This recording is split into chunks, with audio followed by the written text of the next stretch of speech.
Our map collection is really special. We are in the research room of special collections looking at our map case, or they're also called flat files. This is where we keep a lot of our maps that people use to find out about their community. They're basically arranged chronologically, so we can take a look and see what Topeka looked like in the up to 1940 and maybe in the 50s and 60s. The types of maps that we collect show the city of Topeka in from various viewpoints, I guess you could say. Some of the maps we have are produced perhaps by the Chamber of Commerce, so obviously they're going to focus on downtown or maybe pictorial elements like pictures of wonderful buildings and whether business, schools, churches, things like that show what a wonderful community Topeka is. Other maps we have show street changes. In March of 1938, there was a massive number of street names changed from what they'd been for the first 80 years of Topeka's life. One of my favorite maps is this very early map of the Nebraska and Kansas territories. It's one of our earliest ones. It was published in 1856, 2 years after the Kansas-Nebraska Act was signed that made those two territories of the United States. As you can see on here, Kansas looks a little bit different in shape from what it is now. In fact, it extends on the western border all the way to Pikes Peak. This map almost epitomizes the way things change over time. 5 years after this map was printed, the Civil War began. Maps are fun. They can show you things, where things are, where things were.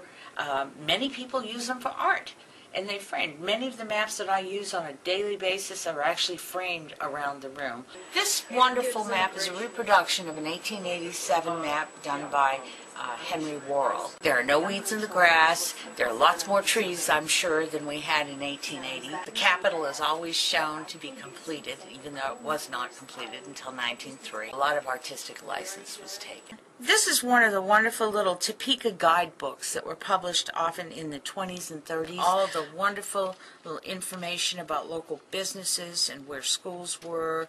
And then they usually had these wonderful fold-out maps, which showed the town, sometimes with advertising. This just shows you a little bit what Topeka looked like at that time. Obviously, we're concentrating on Topeka quite a bit. We try to collect at least every decade to see the changes in Topeka over time. We also have a number of county maps, obviously specializing in Shawnee County.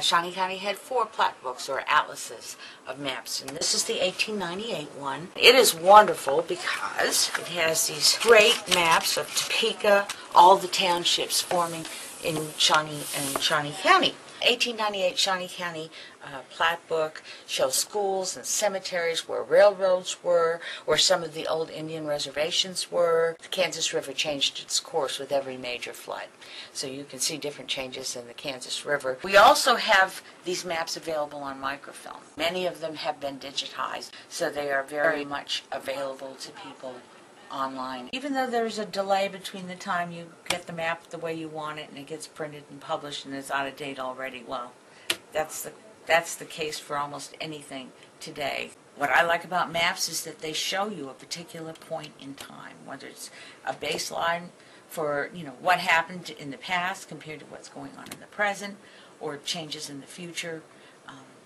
It gives you a visual history sort of a community, of an area, and I don't think that's ever going to go out of style.